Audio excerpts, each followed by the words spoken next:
Hello, and welcome back, dear viewers. I'm so glad you're here with me tonight. Whether you've had a long day or you're simply seeking a moment of calm, I'm here to take you on a journey through history.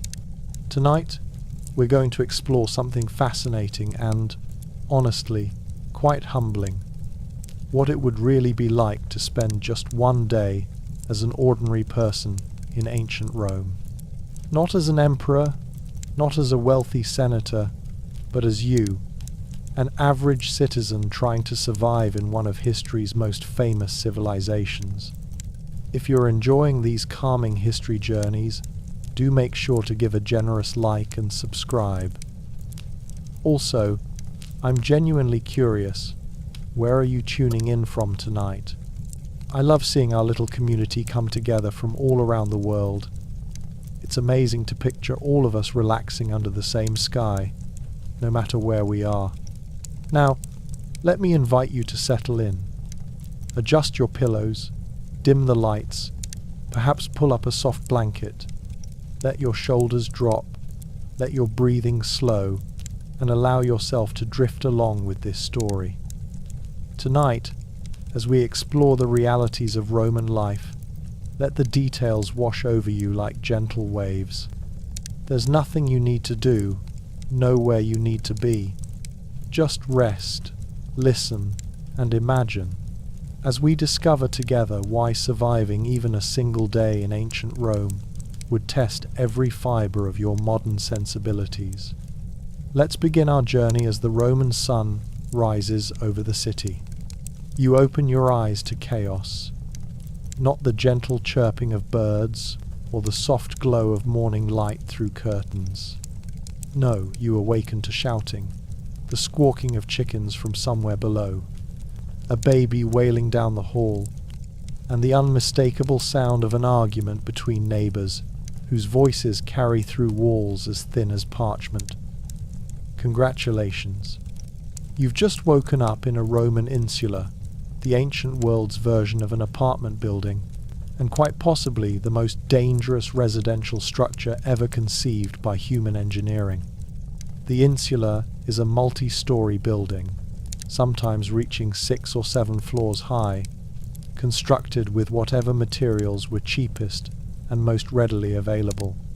Think of it as a vertical slum held together by hope, Roman concrete of questionable quality, and wooden beams that creak ominously with every gust of wind.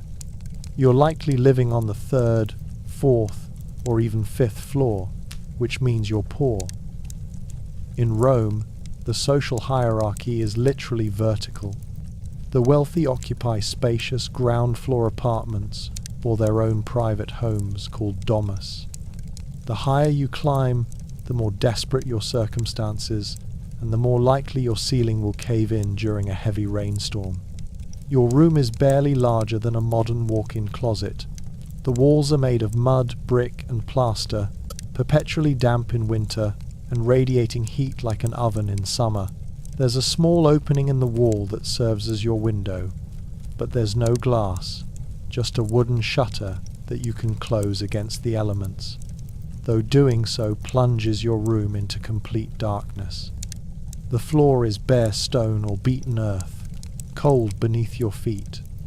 Your bed is a wooden frame with leather straps stretched across it, topped with a mattress stuffed with straw. And living inside that straw are countless insects, lice, fleas, bedbugs, all sharing your sleeping space with an enthusiasm you certainly don't appreciate. Your blanket is made of rough wool that smells perpetually of mildew and the general mustiness of unwashed fabric. There's no closet, no dresser, no furniture to speak of. Your possessions consist of perhaps 2 tunics, a clay cup, a wooden bowl, and if you're fortunate, a comb made of bone or wood. In the corner of your room sits a chamber pot, a simple clay vessel that serves as your toilet during the night. The smell is, shall we say, assertive. You'll need to carry it down several flights of extremely narrow, rickety stairs to empty it into the communal sewer gutter that runs down the middle of the street. And those stairs, they're a daily adventure in potential disaster. They're steep, uneven, poorly lit, and often slick with who knows what. People die falling down insular stairs with alarming regularity, and no one is surprised when it happens. But perhaps the most terrifying aspect of insular life is the fire risk. Cooking inside your apartment is strictly forbidden by law, because a single cooking fire in one apartment can turn the entire building into a towering inferno within minutes. The buildings are made largely of wood and packed with people, creating perfect conditions for catastrophe. The Great Fire of 64 CE, which destroyed much of Rome, started in just such circumstances. Fire is the constant nightmare of every insular resident, because when fire breaks out at night, there's no organized fire department rushing to your rescue, just chaos, screaming, and a desperate scramble down those treacherous stairs in the dark. The walls are so thin you can hear everything your neighbors do. And I do mean everything. You hear Marcus next door arguing with his wife about money. You hear the couple upstairs, engaged in activities that make you wish you were deaf. You hear someone's grandmother coughing, a sound so wet and rattling that you wonder if she'll make it through the week. You hear footsteps, crying children, prayers being muttered, pots clanging, and the general symphony of urban poverty compressed into a vertical space. The air in your room is thick with smoke from oil lamps, dust from the unpaved street below, and the mingled scents of unwashed bodies, cooking odours from the street vendors, and the ever-present smell of raw sewage. Your lungs have probably adapted somewhat, but a modern person would find the air quality absolutely shocking. As you sit up on your mattress, your back aching from the lack of support, you realize you're already sweating even though the sun has barely risen. Another day in Rome has begun, and you haven't even left your room yet. You're itchy from bug bites, your stomach is growling, and you desperately need to relieve yourself.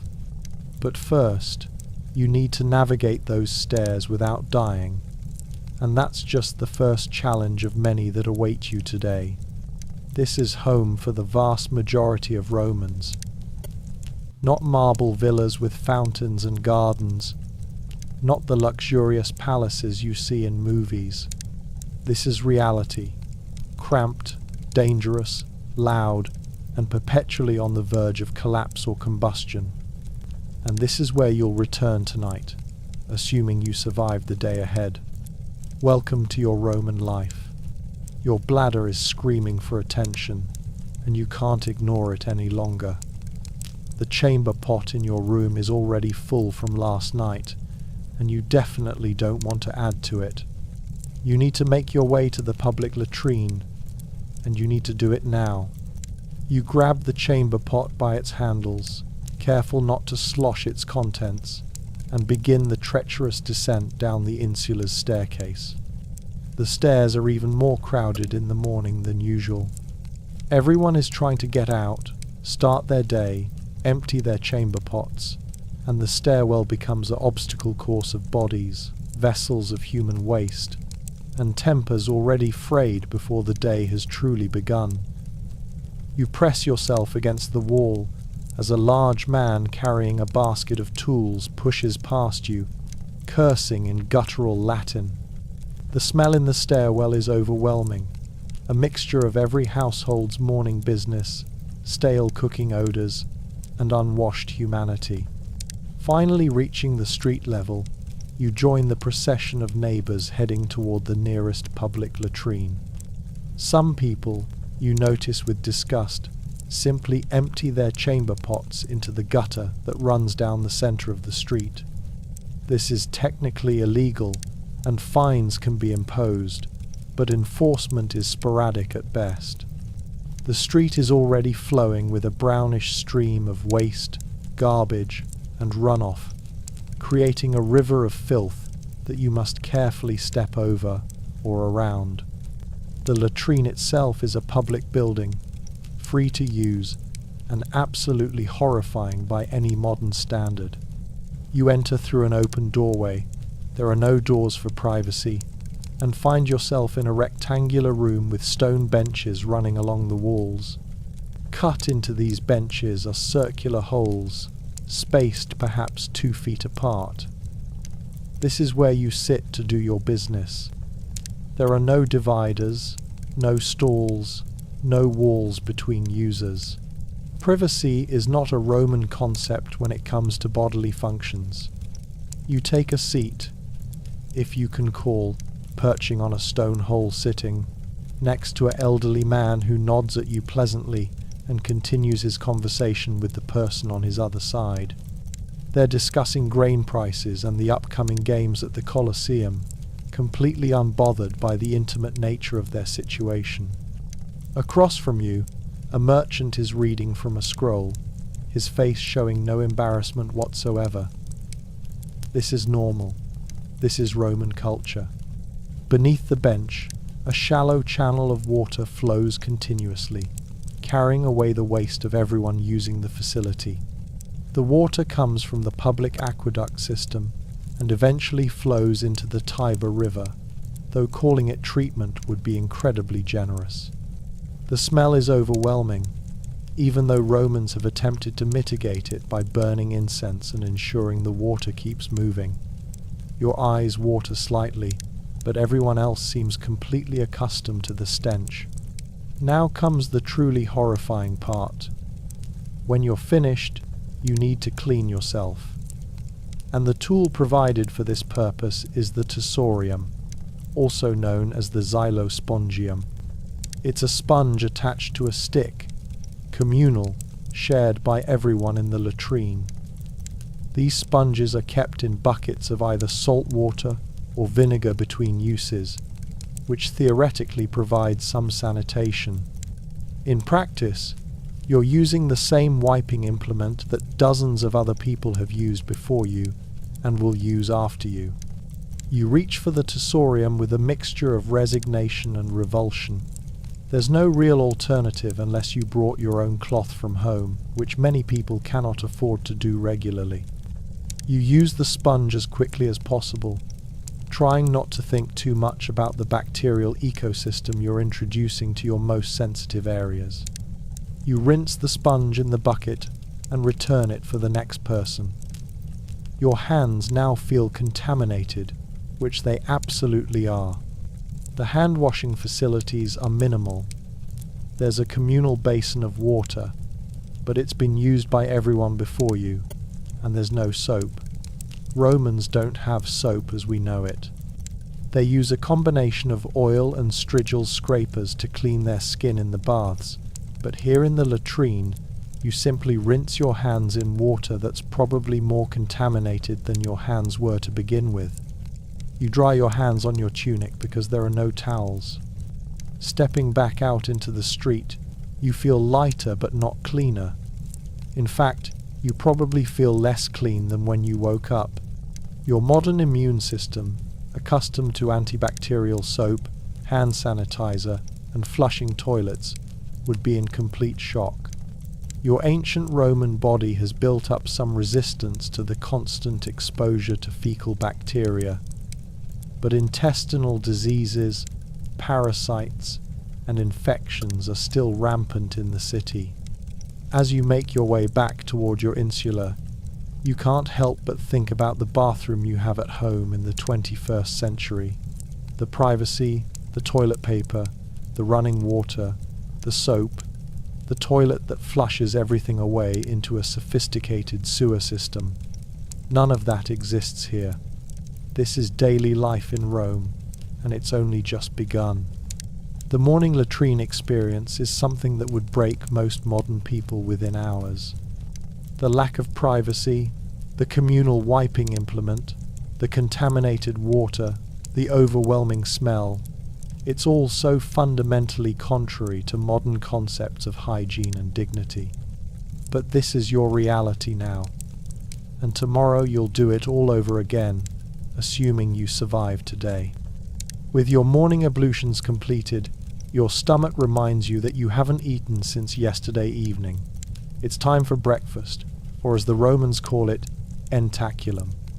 If you're expecting anything resembling a hearty modern breakfast, prepare for severe disappointment. Roman breakfast is not a meal designed for enjoyment or satisfaction. It's a brief moment of fuel intake before the real work of the day begins. First, let's discuss what's not available to you. There's no coffee. Coffee hasn't been discovered by Europeans yet, and won't be for more than 1,000 years. There's no tea, no orange juice, no eggs and bacon, because while Romans have eggs and bacon exists in a primitive form, that particular combination isn't part of the morning routine for ordinary citizens. There are no pancakes, no waffles, no cereal, no toast with butter and jam. There's no butter at all, in fact. Romans consider butter a barbaric food used by northern tribes, not civilized Mediterranean people. What you get instead is bread.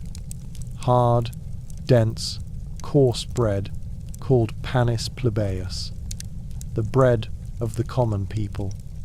It's made from wheat or barley flour, sometimes mixed with cheaper grains or even ground chickpeas to stretch it further. The bread was baked yesterday, or possibly the day before, which means it's already stale. The texture is somewhere between modern bread and a piece of particle board. Your teeth scrape against it as you chew, and occasionally you crunch down on a piece of grit, stone dust from the grinding wheels that process the grain. To accompany this delightful bread, you might have some cheese if you're fortunate. It's hard, salty cheese, made from goat or sheep milk, aged to the point of being nearly indestructible. You could probably use it as a weapon if necessary. There might be some olives, wrinkled and extremely salty, preserved in brine. Occasionally, if money is available, you might have some dates or dried figs.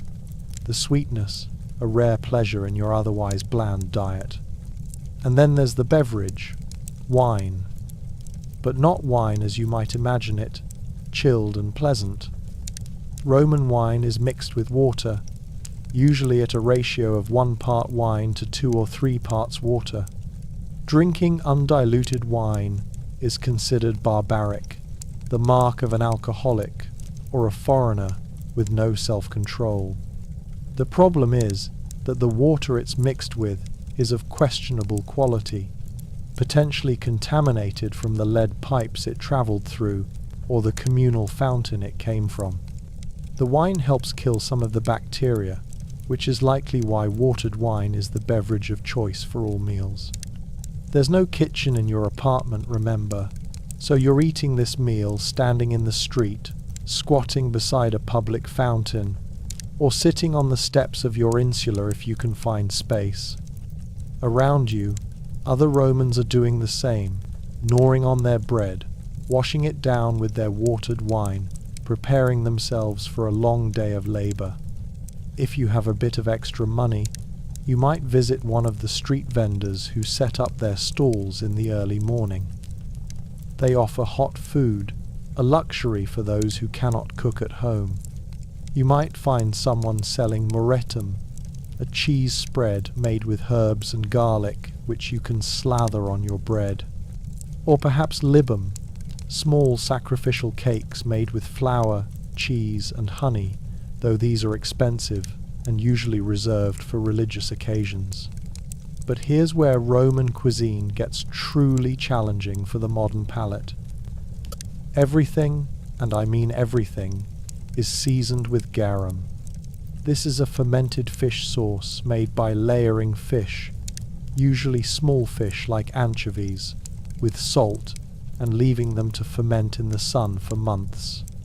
The resulting liquid is strained off and used as a condiment on virtually every dish. It's salty, fishy, pungent, and completely unavoidable. Garum is to Roman cuisine what soy sauce is to Asian cuisine. except far more intense and acquired as a taste. Your breakfast bread might be dipped in garum. Your cheese might be preserved in garum. Even your morning wine might have a splash of garum added for flavour. If you're not accustomed to it, the smell alone might make you gag. But Romans love it, and the city of Pompeii, before its destruction, was famous for producing some of the finest garum in the empire. As you stand there, chewing your brick-like bread, sipping your questionable wine, and trying not to inhale too deeply when the wind carries the scent of garum your way, you realize something profound. You're hungry.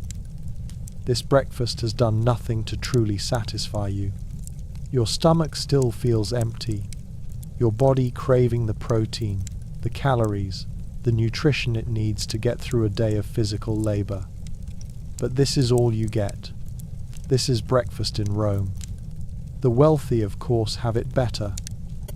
In their private homes, they enjoy fresh bread baked by their household slaves, fresh fruit, honey, sometimes even fish or meat. But you're not wealthy. You're an ordinary Roman, and your breakfast reflects your status, adequate to keep you alive, but nothing more. As the sun climbs higher and the street fills with more people, vendors, animals, you finish your meager meal and prepare for the next challenge of your Roman day. Your stomach gurgles in protest, your mouth tastes of stale bread and sour wine, and you're already dreaming of the more substantial meal you might have this evening, assuming you can afford it. But first, you have to work. The morning light grows stronger, and the city fully awakens around you. The time for rest has ended, such as it was. Now comes the hardest part of Roman life for the common citizen, the workday. Unless you're a member of the patrician class, a wealthy landowner living off rents and investments, or one of the few lucky Romans receiving the grain dole and surviving on subsidies, you need to work. And work in ancient Rome is brutal, unregulated, dangerous, and relentless. Your occupation depends on your skills, your connections, and your luck. Perhaps you're a laborer on one of Rome's endless construction projects. The city is constantly building, repairing, expanding. Temples rise to honor the gods. Aqueducts carry water from distant hills. Roads extend to the far reaches of the empire, and wealthy patrons commission massive public buildings to immortalize their names. All of this requires thousands of workers, and working conditions would make modern safety inspectors weep.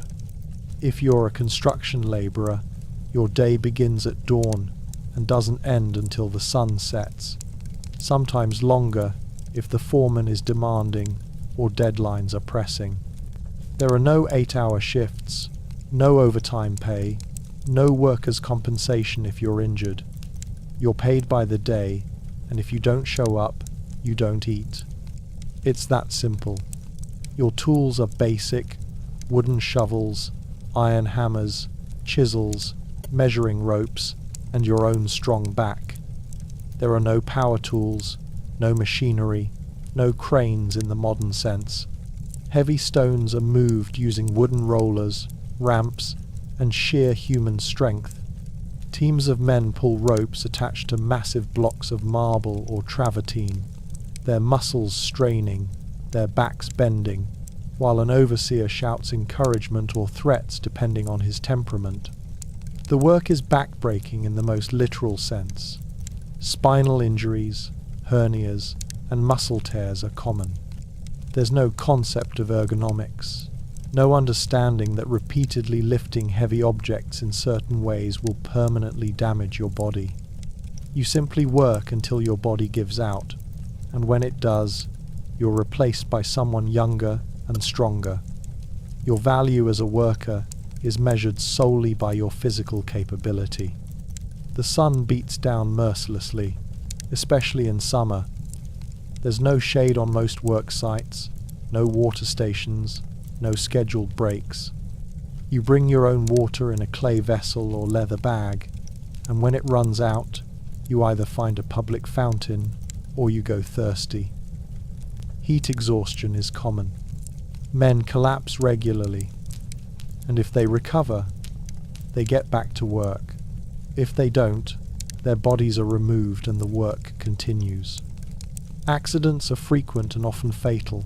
Scaffolding collapses, sending workers plummeting to the ground. Ropes break, causing massive stones to crush whoever is standing below. Tools slip, causing severe cuts or amputations. There's no safety equipment, no hard hats, no steel-toed boots, nothing. You work in a tunic and sandals, your body completely exposed to every danger the site presents. If you're injured, there's no ambulance coming to rush you to a hospital. Your fellow workers might help you to the side of the work area, but medical care is minimal. A deep cut might be washed with wine and wrapped with cloth, but infection is almost guaranteed. Broken bones are set by whoever seems most confident in doing so, often incorrectly, leaving you with permanent disabilities. Many workers become crippled, unable to continue in their trade, forced to beg on the streets for survival. Perhaps instead of construction, you're a porter, carrying goods from one part of the city to another. Rome has no delivery trucks, no vehicles for hire beyond wealthy people's litters. Everything moves on human backs. You might carry amphorae of wine, sacks of grain, bundles of cloth, or furniture. The loads are heavy, the distances are long, and the streets are crowded with obstacles, people, animals, vendors, and that ever-present stream of sewage running down the center.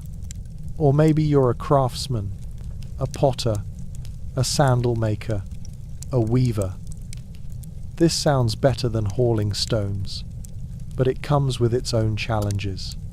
You work in a small shop or workshop, often in a neighborhood dedicated to your trade. Competition is fierce. There are dozens of other potters or sandal makers, all trying to sell similar products to the same customers. Quality matters less than price, and undercutting your rivals is the key to survival. You work long hours, your hands developing calluses and deformities from the repetitive motions. Potters develop respiratory problems from inhaling clay dust. Metal workers suffer burns and eye damage from working near forges. Tanners, who work with animal hides and use urine as a processing agent, are considered unclean and often ostracized socially. Every trade has its hazards, its health consequences that accumulate over years of labor. If you're a woman, your options are even more limited. Some women work as spinners or weavers, producing cloth in their homes or in small workshops. Others sell goods in the markets, vegetables, bread, or small crafts. Wealthier women might never work outside the home, but for poor women, labor is essential for family survival. And on top of whatever work they do for income, they're also responsible for managing the household, raising children, preparing meals with limited resources, and somehow keeping everyone alive on inadequate funds. Women also face the constant risk of pregnancy and childbirth, which in Rome is one of the leading causes of death for women. There's no prenatal care, no understanding of nutrition's importance during pregnancy, no clean birthing environments. Midwives do their best, but maternal mortality rates are shockingly high. Many women die giving birth, and infant mortality is equally devastating. Around midday, if you're lucky, work might pause briefly. This is the time for prandium, a light lunch, though calling it lunch is generous. It might be more stale bread, some leftover vegetables, perhaps a bit of cheese. You eat quickly, sitting in whatever shade you can find, and then you're back to work. The afternoon hours are the hottest, the most difficult, but there's no leaving early. the work must be done. By the time the sun begins to set, your body is screaming for rest. Your muscles ache, your hands are blistered or cut, your skin is burned from the sun, and you're covered in dust, sweat, and probably blood. But you've earned your day's wage, a few small coins that will buy you food, pay a portion of your rent, and if you're extremely careful, maybe allow you to save a tiny amount for emergencies. This is work in Rome. There are no weekends, though there are religious festivals throughout the year that might provide a day off. There's no retirement plan, no pension, no social safety net. You work until your body can no longer work, and then you depend on family, charity, or you die. It's harsh, it's brutal, but it's the reality for the vast majority of Romans. And tomorrow, if you survive today, you'll do it all again. After hours of grueling labor, you finally have a moment to breathe. Perhaps it's time to return home, or maybe you need to visit the market to purchase food for tonight's meal with the few coins you earned today. Either way, you must navigate the streets of Rome, and this seemingly simple task is actually one of the most dangerous parts of your day. Roman streets are unlike anything in the modern world. Imagine if you took the crowded chaos of a busy marketplace, added livestock, removed all traffic rules, eliminated any concept of sanitation, and then amplified the noise by 10. That's a normal Roman street on an average day. The streets themselves vary wildly in quality. Major thoroughfares are paved with large, flat stones, carefully fitted together, a testament to Roman engineering. These are the famous roads that will last for centuries. But the smaller streets, the ones in your neighborhood, are often just packed dirt or gravel, turning to mud when it rains, and dusty when it's dry. The middle of every street serves as an open sewer, a channel where all the waste, garbage, and runoff of the city flows toward the Tiber River. You must walk along the raised footpaths on either side of the street, carefully watching where you step. The sewage channel in the middle is not something you want to fall into. The smell alone is powerful enough to make your eyes water. A combination of human waste, animal dung, rotting food, and various industrial waste products from shops and workshops. Tanners dump their urine-soaked materials. Butchers discard animal parts that aren't sellable. Dyers release colourful but toxic chemicals. All of it flows together in a stream of horrific pollution. The streets are packed with people, thousands of them, all trying to get somewhere, all competing for the same limited space. Vendors line the sides of the streets, their stalls jutting out into the walkways, forcing pedestrians into even tighter spaces. They're shouting, advertising their wares in loud voices, trying to attract customers. Fresh fish, the finest wine from Campania, sandals, sturdy sandals. The noise is relentless, a wall of sound that makes conversation difficult. Mixed in with the humans are animals. Donkeys carrying loads push through the crowd. Dogs, both pets and strays, weave between people's legs. Chickens peck at garbage in corners. Pigs occasionally waddle past, either escaping from a market stall or being herded through the streets. There might even be a cow being led to slaughter, its presence causing a significant disruption to the flow of foot traffic. Then there are the wagons and carts. During daylight hours, heavy-wheeled traffic is actually banned in Rome's central areas because the congestion became so unbearable. But the ban only applies during the day, which means that at night, the city erupts with the sound of wooden wheels on stone, as delivery carts, supply wagons, and heavy cargo vehicles race through the streets trying to complete their tasks before dawn.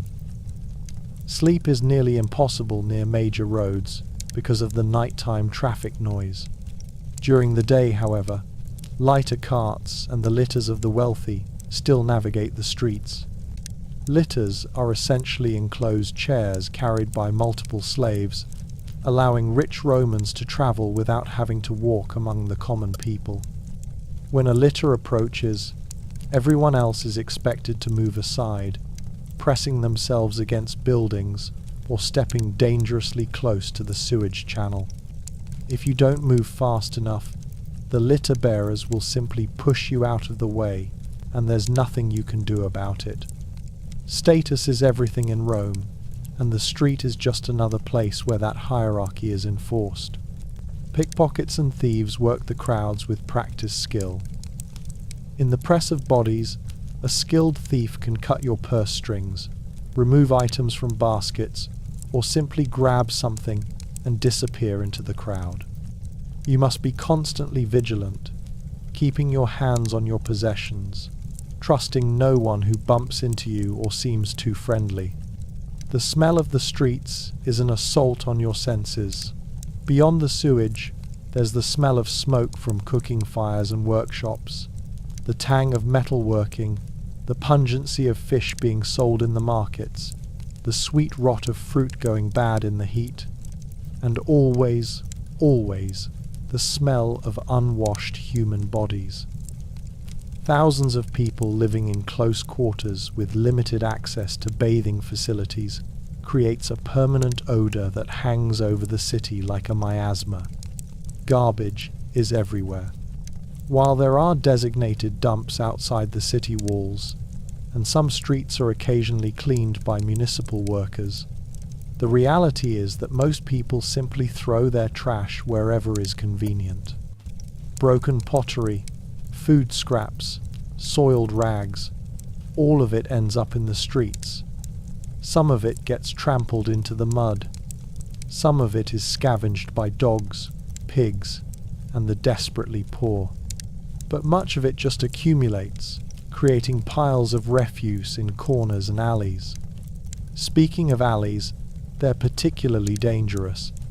The narrow passages between buildings are dark, even during the day, and they're favorite ambush points for muggers.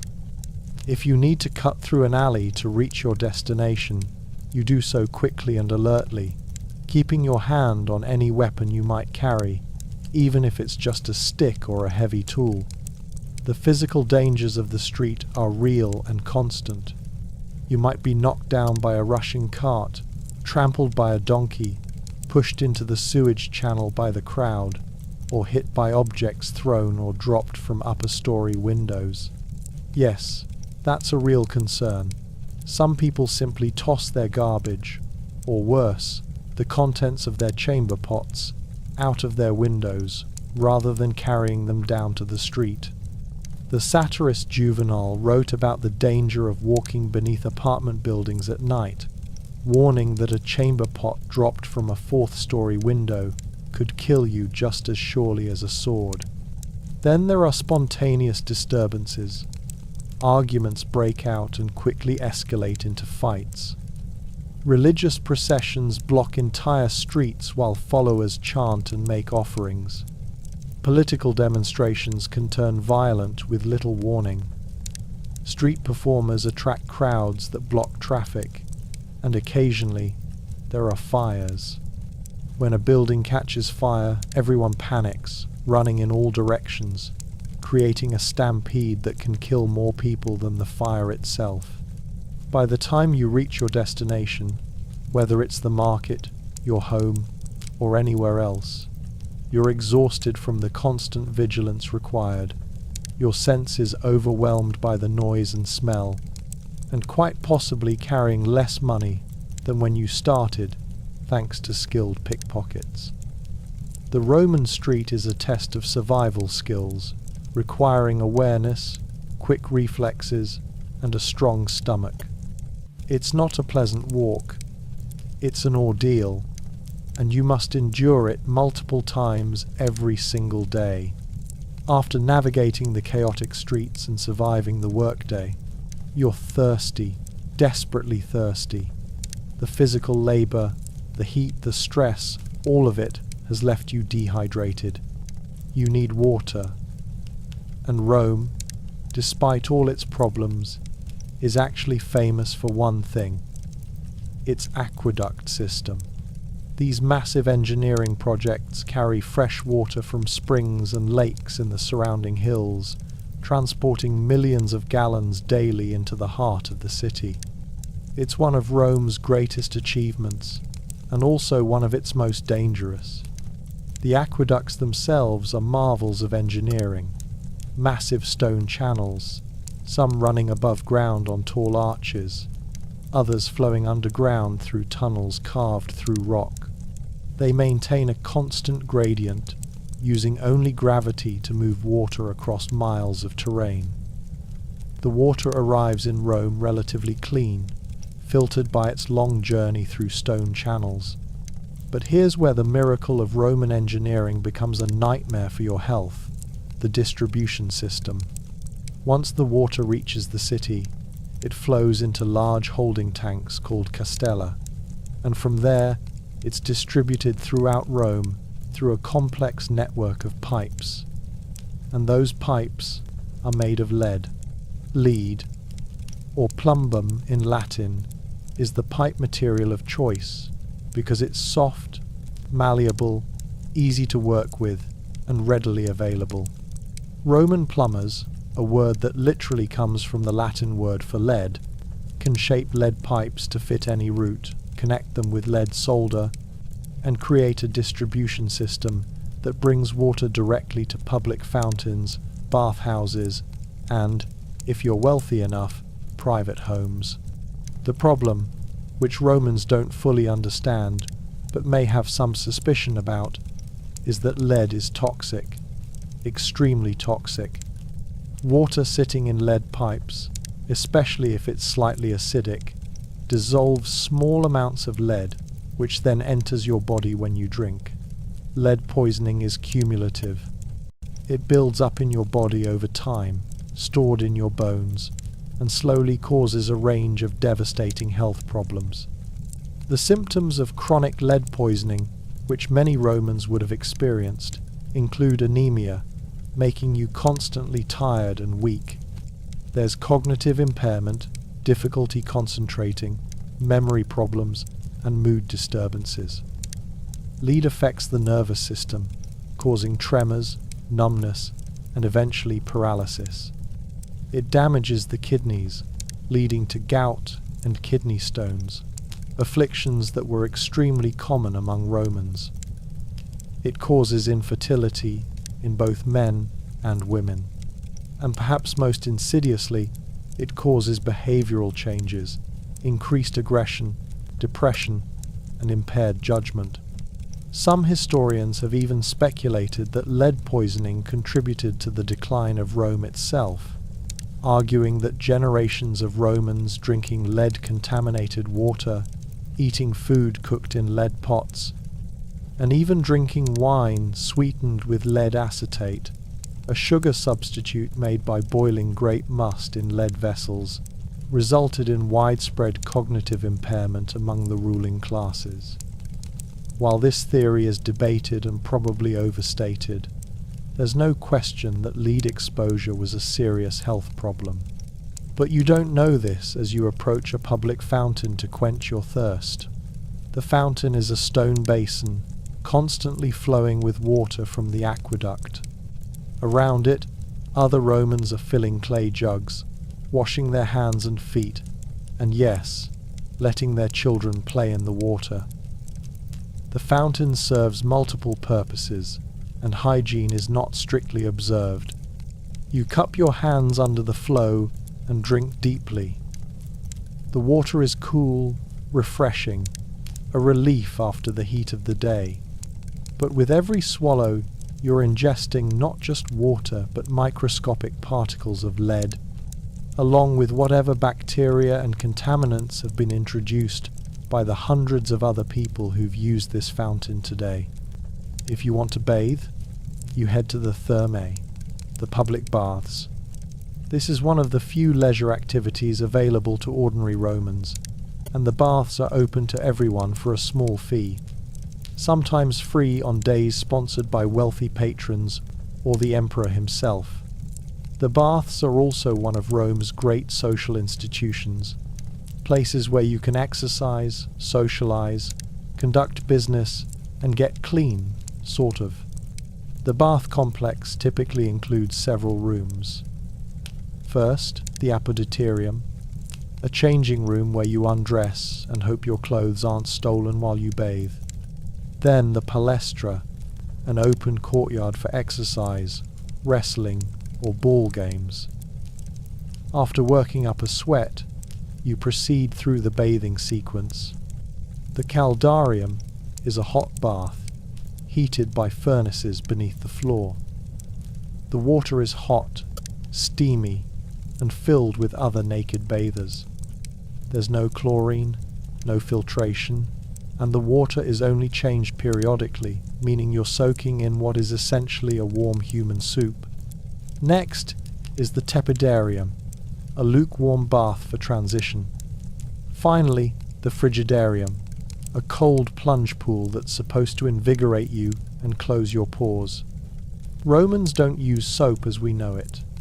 Instead, they coat their skin with olive oil, then scrape it off using a curved metal tool called a strigil.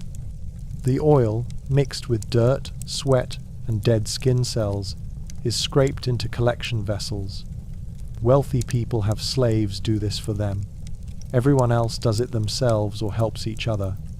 It's somewhat effective at cleaning, but it's not exactly hygienic. The bath experience is social, loud, and very public. There's no privacy. Everyone is naked, and no one cares. Men and women bathe separately, or at different times, depending on the specific bathhouse. Conversations are shouted over the echoing tile walls. Business deals are negotiated. Gossip is exchanged. Someone might be getting a massage in the corner while someone else is having a tooth pulled, yes. Barber surgeons often set up shop in bathhouses. And all the while, you're sitting in water that has been through dozens, possibly hundreds of other bodies. Skin infections, fungal diseases, and parasites spread easily in this environment. The warm, moist conditions are perfect for bacteria and fungi to thrive. But bathing is also one of the only ways to truly get clean, so you take your chances. As you leave the baths, you might feel refreshed, but you've also been exposed to countless pathogens and absorbed more lead from the water system. Your skin might develop a rash in the next few days. That persistent cough might get worse from the damp air and mold in the bathhouse, but at least you're clean, or at least cleaner than you were. Water, life's most essential element, is both Rome's greatest achievement and one of its hidden killers. The aqueducts represent the pinnacle of ancient engineering, yet the lead pipes that distribute that water slowly poison the population. It's a perfect metaphor for Rome itself, magnificent on the surface, deadly in the details. Let's say that during your workday, something went wrong. Maybe you slipped while carrying a heavy load and twisted your ankle badly. Or perhaps a tool broke and the handle struck you in the face, leaving a deep gash above your eye. Or maybe that persistent toothache you've been ignoring has suddenly flared into an agony so intense you can't think of anything else. You need medical attention, and that's where things get truly frightening. Roman medicine is a fascinating mix of genuine medical knowledge inherited from Greek physicians, religious ritual, superstition, and treatments that range from helpful to absolutely horrifying. The fundamental theory underlying most medical practice is the doctrine of the four humours, a concept developed by Greek physicians and adopted wholesale by Roman doctors. According to this theory, your body contains four fluids: blood, phlegm, yellow bile, and black bile. Health is the result of these humours being in perfect balance. Illness occurs when one humour becomes excessive or deficient. The physician's job is to restore balance, and the primary method for doing this is removing excess fluids from your body. This leads to the most common medical treatment in Rome: bloodletting. Feeling feverish? You have too much blood. Let's drain some out. Headache? Definitely too much blood. Feeling melancholy?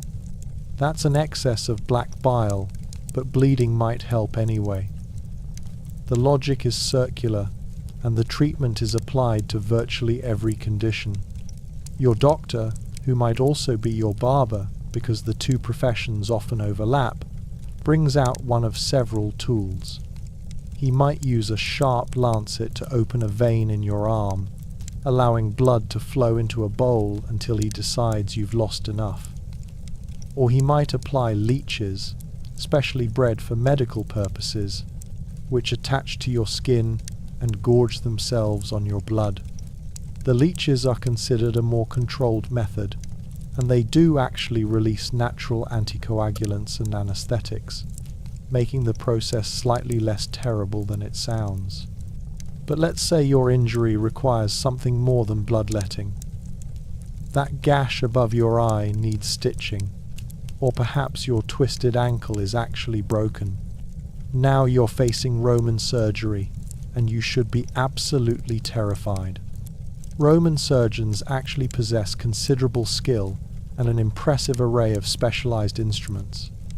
Archaeological finds have revealed surgical kits containing scalpels, forceps, catheters, bone drills, and various probes and hooks. Some of these instruments look remarkably modern, and in skilled hands, they can accomplish impressive procedures. The Roman military has particularly good field surgeons who regularly treat battle wounds, perform amputations, and remove arrows or spear points from soldiers' bodies. But here's the nightmare. There's no anesthesia. None. The concept doesn't exist. If you need surgery, you will be fully conscious for the entire procedure. The closest thing to pain relief is getting you very drunk on undiluted wine, or giving you a mixture of herbs like opium, poppy, mandrake, or henbane, which might dull the pain somewhat and make you drowsy, but you'll still feel everything. For major procedures, you'll be held down by strong assistants while the surgeon works. You might be given a leather strap or wooden stick to bite down on to keep from biting through your tongue when the pain becomes unbearable. The screaming is expected. Everyone screams. The surgeon has learned to work quickly, not just for your sake, but because struggling patients make the surgery more difficult. Let's say you have an infected tooth that needs removal. The barber surgeon uses a tool called a dental elevator to loosen the tooth, then forceps to extract it. Without anesthesia, every twist and pull is pure agony. You taste blood, feel the sickening crack as roots break, and experience pain so intense that you nearly pass out. When it's finally over, you're handed a cloth to bite down on to control the bleeding, given a rinse of wine or vinegar, and sent on your way. There's no follow-up appointment, no antibiotics. You either heal or you develop an infection that might kill you. If your broken bone needs setting, the doctor manipulates the fracture back into alignment while you scream. Then he applies splints, wooden or metal supports bound tightly to your limb with cloth strips. If he does this correctly, your bone might heal properly. If not, you'll have a crooked limb for the rest of your life, possibly with chronic pain and limited mobility. Wound treatment varies in effectiveness. Washing wounds with wine or vinegar is actually helpful. The alcohol and acid kill bacteria, though of course Romans don't know about bacteria. They just know that it works. Honey is also applied to wounds, and this is genuinely beneficial. Honey has natural antibacterial properties, but other treatments are less scientific. A wound might be packed with spider webs, which could actually help clotting, or with various poultices made from herbs, animal dung, or ground-up insects. Some of these might help. Many might introduce infection. For internal problems, digestive issues, fevers, or mysterious ailments, Roman doctors prescribe complex medicines. These are mixtures of herbs, minerals, and truly bizarre ingredients. A prescription might include wormwood, myrrh, cinnamon, and crushed beetles. Or perhaps a tea made from willow bark, which actually contains salicylic acid, the active ingredient in aspirin. Roman doctors stumbled onto some effective treatments through trial and error, but they mixed them with useless or harmful ones. If medical treatment fails, Romans turned to the gods. You might visit a temple of Aesculapius, the god of healing, make offerings, and sleep in the temple precinct, hoping for a healing dream.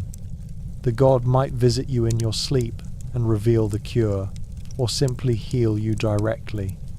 Many people claim miraculous recoveries after temple sleep, though whether this is divine intervention, the placebo effect, or simply the natural course of illness is impossible to say. The philosophical approach to pain in Rome is also notable. Stoicism, the dominant philosophy among educated Romans, teaches that pain is something to be endured without complaint. Showing weakness, crying out, or admitting to suffering is unmanly and shows lack of character. Real Romans, according to this worldview, bear pain silently and with dignity. This cultural attitude means that even when you're suffering terribly, you're expected to maintain composure and not make a fuss. For women, childbirth is perhaps the most dangerous medical event. Midwives assist in deliveries, using techniques passed down through generations. Some midwives are skilled and knowledgeable, others are not. There's no understanding of germs or sterilization. Midwives might move from one birth to another without washing their hands, spreading infections. Complications like breech births, placental problems, or hemorrhaging often result in death for the mother, the child, or both. Pain is simply part of life in Rome. You live with it, work through it, and hope you're strong enough to survive it. There's no pain relief beyond wine and questionable herbal mixtures. There's no sick leave from work. If you can stand, you're expected to work. Only the wealthy have the luxury of recovering from illness or injury in comfort. Everyone else simply endures, because the alternative is starvation. After surviving the workday, the streets, and possibly a terrifying medical encounter, evening finally arrives. Your stomach is growling. The meager breakfast and minimal lunch have long since been digested, and your body is demanding fuel. It's time for cena, the main meal of the day, and if you think Roman dinner will make up for the culinary disappointments of breakfast, you're about to be very disappointed again. First, let's address what Roman cuisine doesn't have. There are no tomatoes. Tomatoes are native to the Americas and won't reach Europe for another 15 centuries. No potatoes, same problem. No corn, no peppers, no chocolate, no vanilla, no coffee. There's no pasta as we know it, no pizza. There's no sugar. Honey is the only sweetener available, and it's expensive. The entire concept of Italian cuisine that modern people associate with Italy simply doesn't exist yet. What you have instead is grain, vegetables, some legumes, and if you're very lucky and have money, a small amount of meat or fish. The base of your dinner is almost certainly pulse or polenta, a porridge made from spelt, barley, or wheat. This is boiled grain, thick and pasty, flavoured with whatever you can afford. If you have some olive oil, you add it to the pulse. Some herbs from the windowsill, throw them in. And of course, garum, the fermented fish sauce that appears at every Roman meal like an unwelcome but unavoidable guest. The pulse is served in a clay bowl, and you eat it with your hands or with a piece of bread used as a scoop. Utensils are minimal. Wealthy Romans have spoons and knives, but forks won't be common for many more centuries. Most eating is done with fingers, which is fine because you're used to it, even if your hands aren't particularly clean. If you've managed to save enough money, you might have some vegetables: cabbage, onions, leeks, turnips. These are the affordable vegetables of the Roman poor. They're boiled or sometimes roasted if you have access to a communal oven. Carrots exist, but they're thin, pale roots, nothing like modern carrots. Lettuce and cucumbers are available in season but expensive. Legumes, beans, lentils, and chickpeas are important protein sources since meat is a rare luxury. They're boiled with herbs, maybe some onion, and served alongside the pulse. They're filling, they provide nutrition, but they're not particularly exciting to eat night after night after night. Meat is expensive, and therefore rare in a poor person's diet. If you eat meat, it's likely to be pork, chicken, or occasionally goat. Beef is expensive, and usually consumed only by the wealthy or at religious festivals when sacrificed animals are butchered and distributed to the public. The meat you do get is often of questionable quality, possibly from an old animal, and it must be heavily salted or soaked in garum to preserve it and mask any off flavors. Fish is more accessible if you live near the coast or the Tiber, but the Tiber is so polluted that fish from it are considered the lowest quality. Fresh fish from the sea is expensive. What poor Romans eat is salted fish, dried fish, or fish that's been preserved in, you guessed it, more garum. And then there's garum itself, the ubiquitous fermented fish sauce. To Roman palates, it's the perfect condiment, adding savory depth and saltiness to every dish. To modern taste buds, it's an acquired taste in the extreme. Imagine the strongest fish sauce you've ever smelled, then imagine it's even more intense, and that's garum. It's made from anchovies, mackerel, or other small fish, layered with salt, and left to ferment in the hot sun for months. The resulting liquid is strained off and sold at various quality levels. The finest garum is extremely expensive and sought after by the wealthy. The cheap garum, which is what you can afford, is harsh, intensely salty, and has an odor that announces its presence from across the room. Everything you eat will taste of garum because it's added to everything. Your pulse, your vegetables, your legumes, even your wine might have a splash of it. There's no escaping garum in Rome. For dessert, if you can afford it, there might be some dried fruit, figs, or dates, or possibly some fresh fruit if it's in season and you found a good price at the market. Apples, pears, and grapes are available. Wealthy Romans enjoy elaborate desserts with honey and imported spices, but for you, a handful of dried figs is a treat. Bread is present at dinner, just as it was at breakfast, though hopefully slightly fresher if you bought it from a bakery today using some of your wages. The bread is still dense and coarse, but it's an essential part of every meal, used to soak up the porridge or the garum-flavored vegetable water. Your wine is, as always, watered down. The ratio varies based on personal preference and the quality of the wine. Really cheap wine needs more water to make it palatable. The wine helps kill bacteria in the water and makes the meal feel slightly more civilized. There are no napkins. You wipe your hands on a cloth that you brought with you or on your tunic. There are no tables unless you're wealthy. You eat sitting on the floor of your tiny apartment or squatting in the common area of your insula if the weather's nice. Dinner is not a leisurely, pleasant affair. It's fuel consumption. Necessary for survival, nothing more. As you finish your meal, your stomach is full but unsatisfied. You're not starving, but you're not satisfied either. The food was bland, repetitive, and dominated by the intense flavor of garum. But it's what you have, and tomorrow you'll eat something similar, and the day after that, and the day after that. Variety is not a characteristic of the Roman poor person's diet. The wealthy, of course, eat very differently. Their dinners are elaborate affairs with multiple courses, exotic imported foods, elaborate preparations, and entertainment.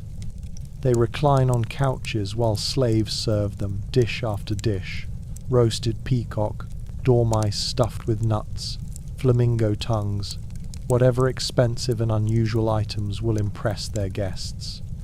But that's not your world.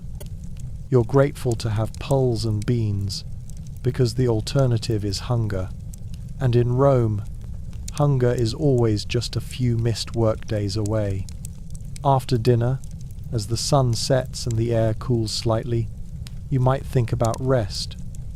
But Rome doesn't go quiet just because the workday is over. In fact, for many Romans, evening is when the city truly comes alive with entertainment. Rome is famous for its spectacles, the games, the theatre, the chariot races, and if you're going to understand Roman culture, you need to experience at least some of this entertainment. But be warned, Roman entertainment is not for the faint of heart.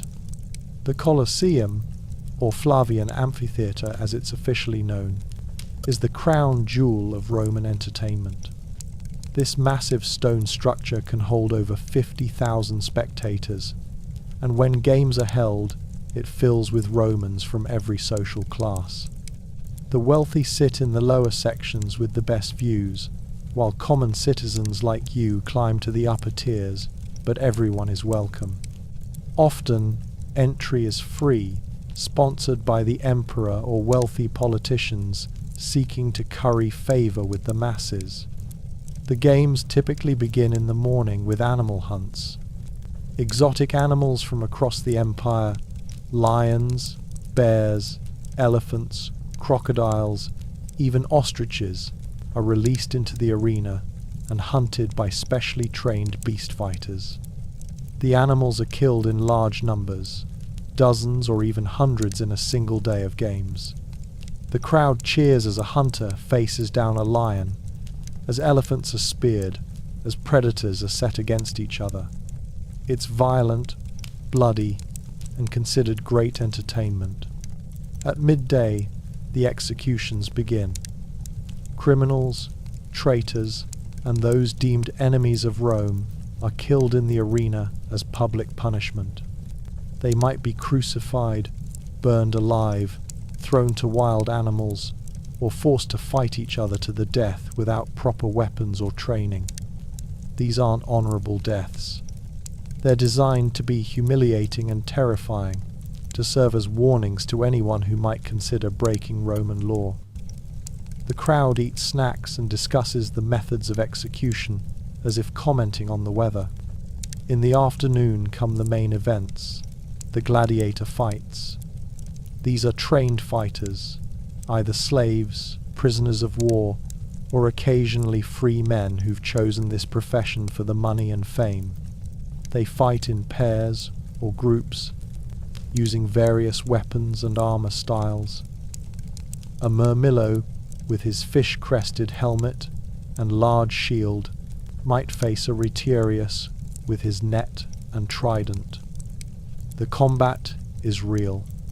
The blood is real, and death, while not guaranteed in every match, is always a possibility. When a gladiator is wounded and cannot continue, he can appeal for mercy by raising a finger. The decision whether he lives or dies often falls to the sponsor of the games or the crowd. The famous thumbs up or thumbs down, though historians debate the exact gesture used. If mercy is denied, the victor must finish his opponent, and the crowd watches as the blade goes in. The Colosseum floor is covered with sand. Arena in Latin, to absorb the blood. Throughout the day, the sand is raked and more is added as it becomes too soaked with blood to be effective. Bodies are dragged out through special gates, dead animals are hauled away to be butchered, and the show continues. The noise is overwhelming. 50,000 people cheering, gasping, shouting. The smell of blood, sweat, and animal waste, mixed with the scent of snacks being sold in the stands, roasted nuts, wine, bread. You sit in your section, squeezed between other spectators, and you're expected to cheer. Showing enthusiasm for the games is part of being a good Roman citizen. Being seen enjoying the spectacles that the emperor provides is a form of loyalty. So you cheer when the crowd cheers, you gasp when something shocking happens, and you try not to think too hard about the fact that you're watching human beings and animals being killed for entertainment. If gladiatorial combat isn't your preference, you might attend the Circus Maximus for chariot racing. This massive stadium can hold over 150,000 spectators, making it the largest entertainment venue in the ancient world. 4 teams compete. The Reds, Whites, Blues, and Greens, and Romans are passionate about their team loyalty. Fights between rival fans are common, sometimes escalating into full-scale riots. The races are fast, dangerous, and thrilling. 4-horse chariots thunder around the track at breakneck speeds, drivers standing in their chariots, reins wrapped around their waists so they can use their whole body to control the horses. Crashes are spectacular and often fatal. When chariots collide, they splinter into pieces. Drivers are thrown to the ground and trampled by following teams. Horses break their legs and are destroyed on the spot. The crashes are part of the entertainment, and the crowd roars its approval when a particularly dramatic wreck occurs. Successful charioteers are celebrities, some becoming wealthy and famous throughout the empire. But many die young, their bodies broken on the Circus Maximus track, their names forgotten except as statistics of the games. For those seeking less bloodthirsty entertainment, there's theatre. Roman theatre includes both tragedies and comedies, though comedies are far more popular among common citizens. The plays are loud, bawdy, and often vulgar. Actors wear masks and exaggerated costumes. Plots involve mistaken identity, adultery, clever slaves outwitting foolish masters, and lots of physical comedy. The humour is broad and unsophisticated, designed to appeal to the masses. Theatres are open-air structures, and performances happen during the day. The audiences are rowdy, eating, drinking, talking during performances, and sometimes throwing things at actors whose performance doesn't meet their standards. All of this entertainment, the blood sports, the races, the theatre, serves a purpose beyond simple amusement. It's a political tool. Bread and circuses, the phrase goes. Keep the population fed and entertained, and they won't revolt. The games distract from political corruption, from military failures, from the grinding poverty of daily life. When you're watching gladiators fight, you're not thinking about your miserable apartment or your back-breaking job, or the fact that you have almost no political power. The Roman authorities understand this, and they invest heavily in public entertainment. As long as the crowds are happy at the Colosseum and the Circus Maximus, the empire can continue functioning regardless of what's happening in the provinces or who's plotting against whom in the Senate. But now it's getting dark, the games are over, and it's time to think about getting home. And in Rome, nighttime is when the city becomes truly dangerous. As the last light fades from the sky, you make your way back toward your insula, and the character of the city transforms completely. The Rome you navigated during daylight was chaotic, dirty, and crowded, but it had a certain energy, a sense of purpose. Night Rome is different, darker in every sense of the word, and far more dangerous. The first and most obvious problem is the lack of lighting. There are no street lights. Wealthy individuals might have slaves carrying torches to light their path, but common citizens like you navigate by moonlight, starlight, or when the moon is dark, by feel and memory alone. The streets you walked confidently during the day become treacherous mazes at night. You can barely see where you're stepping, and that sewage channel running down the middle of the street becomes a very real danger. One misstep and you could fall in, soaking yourself in filth, and quite possibly injuring yourself in the process. Oil lamps are expensive, and the oil to fuel them is even more expensive, so carrying light is a luxury most people can't afford. You move through the darkness carefully, one hand trailing along the wall of buildings, shuffling your feet to avoid tripping over obstacles you can't see. And then there's the crime. Thieves, muggers, and violent criminals know that darkness provides cover for their activities. Nighttime Rome sees a dramatic increase in street crime. Gangs roam certain neighborhoods, looking for isolated individuals to rob. A single person walking alone is an easy target. Even groups aren't entirely safe if the gang is large enough or desperate enough. You don't carry anything valuable when walking at night. Any coins you have are hidden, tucked into your clothing, or carried in your mouth. You walk quickly, purposefully, trying to project confidence even though you're afraid. Making eye contact with strangers is risky. Appearing weak is dangerous. The strategy is to move fast, stay alert, and hope you're not interesting enough to be targeted. The Vigiles, Rome's combination night watch and fire brigade, patrol the streets, but there are nowhere near enough of them to cover the entire city. They're overworked, underpaid, and often corrupt. If you're attacked, screaming for help might bring a vigile, or it might bring more attackers who assume you have something worth stealing. Many Romans simply accept that night travel is dangerous and avoid it when possible, but sometimes you have no choice. Fire is the other great terror of Roman nights. The wooden insulae, packed with people, many of whom illegally cook inside their apartments, despite the laws against it, are tinderboxes waiting for a spark. An overturned oil lamp, a cooking fire that spreads, a brazier knocked over, any of these can start a fire that quickly engulfs an entire building and spreads to neighboring structures. When fire breaks out, there's panic. People rush to escape the burning building, pouring into the already dark streets, screaming and trying to save whatever possessions they can carry. The Vigiles respond with bucket brigades, but their effectiveness is limited. Often, they resort to tearing down buildings adjacent to the fire to create fire breaks, destroying people's homes to save the larger neighborhood.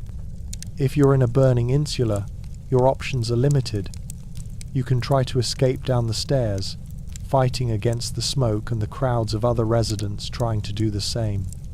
Or you can try to climb down the outside of the building, jumping from window to window, though this often ends in serious injury or death. Many people simply die in insular fires, trapped in upper floors as the stairs become impassable or the building collapses. Even without crime or fire, nighttime Rome is incredibly loud. Remember that ban on heavy-wheeled traffic during the day? At night, that ban is lifted, and the city erupts with the sound of wagons, carts, and delivery vehicles rushing to move goods through the city before dawn. Wooden wheels on stone pavement create a deafening rumble that echoes off buildings. Drivers shout at each other and at pedestrians. Animals bray and whinny. sleep becomes nearly impossible near major roads. Add to this the sounds of parties, drinking establishments, staying open late, arguments between drunks, dogs barking, babies crying, people having sex with the windows open, and someone somewhere always seems to be shouting about something. The concept of a quiet, peaceful night doesn't exist in Rome. When you finally reach your insula and climb those stairs one last time today, you're exhausted in every possible way.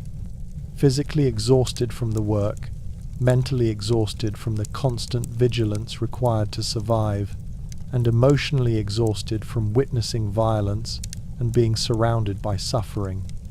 You enter your tiny room, bolt the flimsy door, and collapse onto your straw mattress. Your body aches everywhere. Your feet are blistered from walking in sandals all day. Your hands are scraped and calloused from work.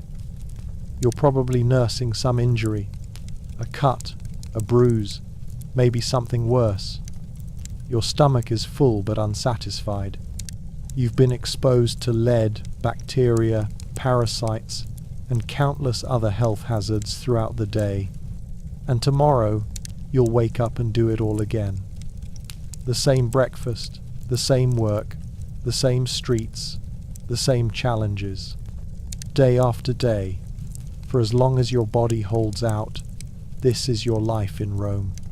So would you last 24 hours in the Roman Empire? Let's be honest, you probably wouldn't.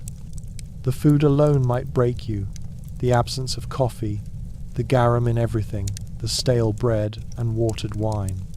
The hygiene situation would horrify you, the communal toilets, the lack of toilet paper, the contaminated water.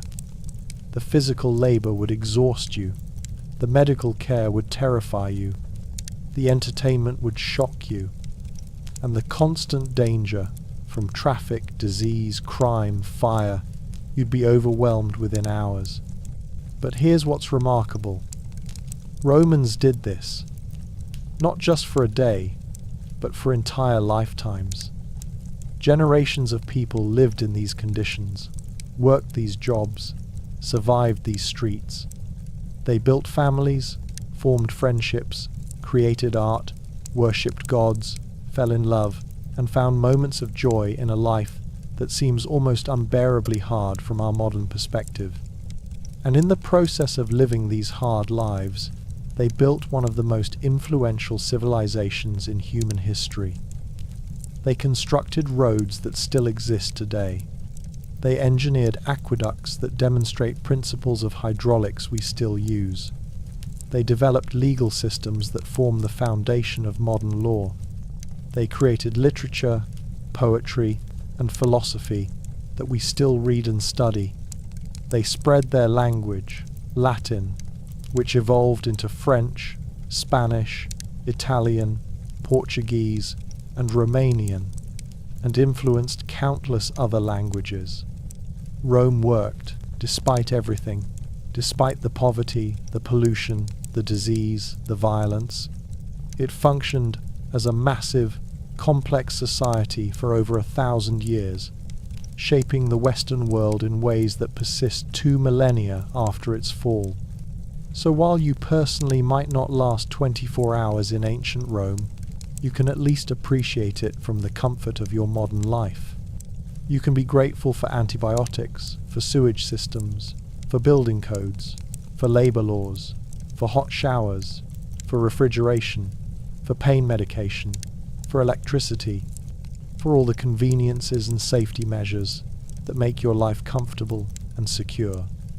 And perhaps most importantly, you can remember that somewhere, someone long ago lived through days like the one I've just described. They survived, they endured. They were no stronger or braver than you are. They simply had no choice. And in their survival, they built the foundations of the world we inherit today. Rome was magnificent and terrible, beautiful and horrifying, advanced and primitive. It was all of these things simultaneously. And now, Having spent a day there in your imagination, you can close your eyes, sink into your comfortable modern bed, and be profoundly grateful that you live in the 21st century, where survival doesn't require quite so much daily heroism. Sweet dreams and rest well, my dear viewers.